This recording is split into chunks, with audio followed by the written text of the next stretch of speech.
Hello everyone, welcome to my first mini vlog. यो चाहिँ मेरो लाइफकै फर्स्ट भ्लग हो। पहिला नि बनाउँछु भन्ने सोचेको थिएँ, बट के गर्दा टाइम नै मिलिरहेको थिएन। सो हिजो चाहिँ हामीहरू सबै साथी मिलेर चिमारा जाने प्लान थियो। सो मैले साथीहरूलाई भेटेर हामी चिमाराको लागि चाहिँ 7 बजे निस्केको थियौँ बजारदेखि। त्यसपछि हामी दानसाङको पुल आयौँ। आधी साथीहरू चाहिँ पछाडि नै थिए, हामी चाहिँ अगाडि थियौँ। अनि हामी त्यसपछि लाग्यौँ चिमारा जाने बाटोतर्फ। त्यो डाँडादेखि जुम्ला बजार यति राम्रो देखेको थियो। वाउ, यस्तो राम्रो थियो नि। अनि घाम पनि यति चर्को लागेको थियो, गर्मी पनि यति धेरै भयो। प्लस थकाइ लाग्न पनि हामीलाई स्टार्ट भइसकेको थियो। अनि हामीले माथि एक ठाउँमा आएर चाहिँ रेस्ट गरेको थियौँ। खाजा नै खाएको थियौँ, बट मैले भिडियो क्याप्चर गर्न पाएन। अनि हामी फेरि कन्टिन्यू गऱ्यौँ हिँड्न। अनि पानी खाँदै नाच्दै हिँडिरहेको थियौँ हामीहरू। अनि एक ठाउँमा चाहिँ पानीको पाइप रहेछ, हामीले चाहिँ पानी भर्न स्टार्ट गऱ्यौँ। यति चिसो पानी थियो नि, यति चिसो पानी थियो। वाउ, खाएर यति आनन्द फिल भएको थियो। यो चाहिँ प्योर लोकल वाला पानी हो है। एकदम फ्रिजको त के चिसो हुन्छ नि, त्यो चिसो छ गाइस, यति चिसो छ मैले चाहिँ भनिसकेको छु।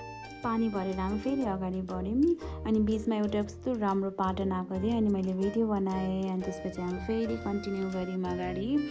यति राम्रो बादल देखेको थियो नि। अनि यो चाहिँ पुष्पा दिदीले भिडियो क्याप्चर गर्नुभएको, मेरो पनि पुष्पा दिदीले नै भिडियो क्याप्चर गरिदिनु भएको। यसपछि त्यहाँदेखि मैले फेरि जुम्ला बजारको भिडियो क्याप्चर गरेको, यति राम्रो देखेको थियो। आधी साथीहरू चाहिँ अगाडि गइसकेको थिए। अनि सबैजना सँगै भएर चाहिँ हामीले एउटा भिडियो बनायौँ। त्यसपछि मैले पनि एउटा दौडेको भिडियो बनाएको थिएँ। अनि यहाँदेखि पनि जुम्ला यति राम्रो देखेको थियो नि। हामी यति टाढा आएको थियौँ।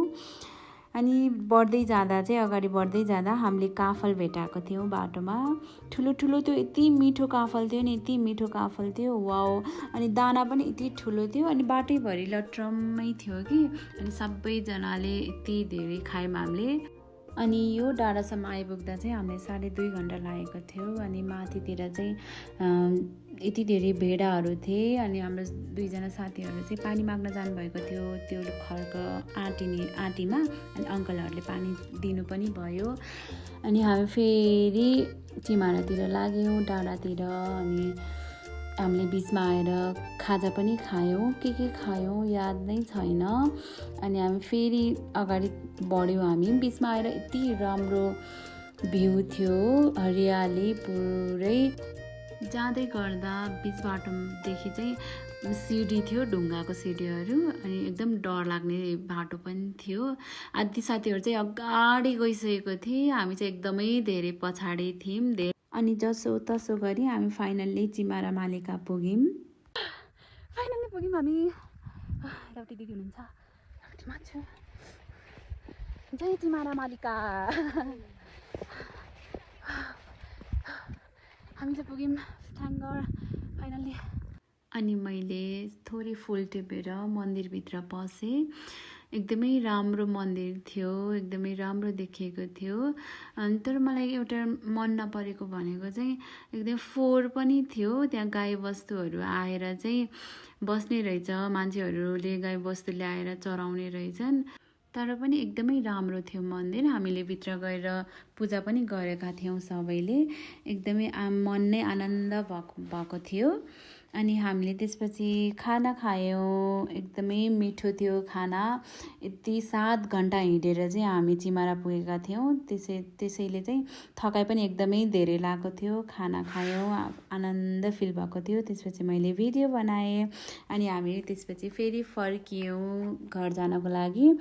बिच बाटोमा आएर चाहिँ हामीले रेस्ट गऱ्यौँ अनि भिडियो पनि बनाएका थियौँ। एकदमै धेरै भिडियो बनाएको थियौँ, सबैको भिडियो बनाइदिएको थिएँ मैले। अनि आफ्नो पनि भिडियो बनाइदिएको थिएँ साथीहरूले। अनि हामी जाँदा चाहिँ हामी सर्टकट गएको थियौँ, आउँदा चाहिँ हामी लङ रोड आयौँ। अनि बिच बाटोमा चाहिँ एउटा बाजे भेटिनु भएको थियो। अनि मैले चाहिँ बाजेसँग एकदमै धेरै गफहरू गरेको थिएँ। भेडा पाल्न सक्नुहुन्छ? अनि छोराछोरी कति छन् त? अनि एक ठाउँमा बाटो चाहिँ यस्तो नराम्रो थियो। अनि पुष्पा दिदीले चाहिँ हामीलाई झर्नमा चाहिँ हेल्प गर्नुभयो। अनि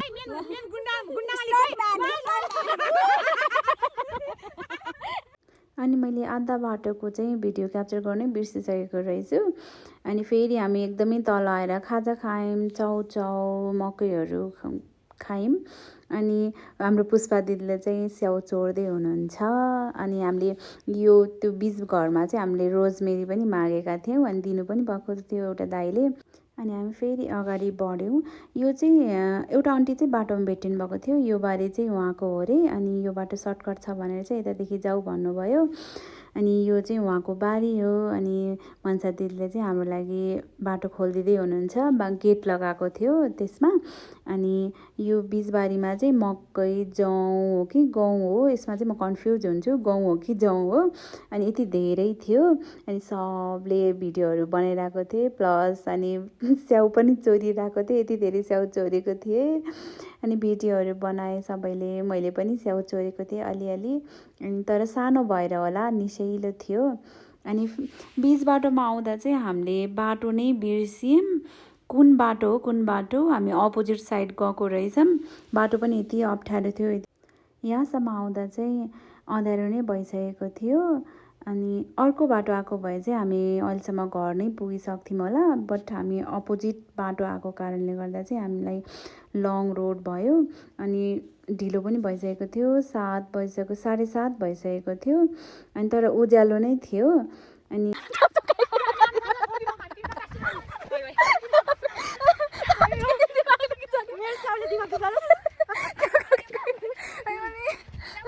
र यहाँदेखि तल जान पनि एकदमै टाइम लागेको थियो, राति पनि भइसकेको थियो, त्यही भएर मैले भिडियो बनाएन। अनि म फाइनली घर पुगेँ। थ्याङ्क यू आजको लागि, बाई बाई।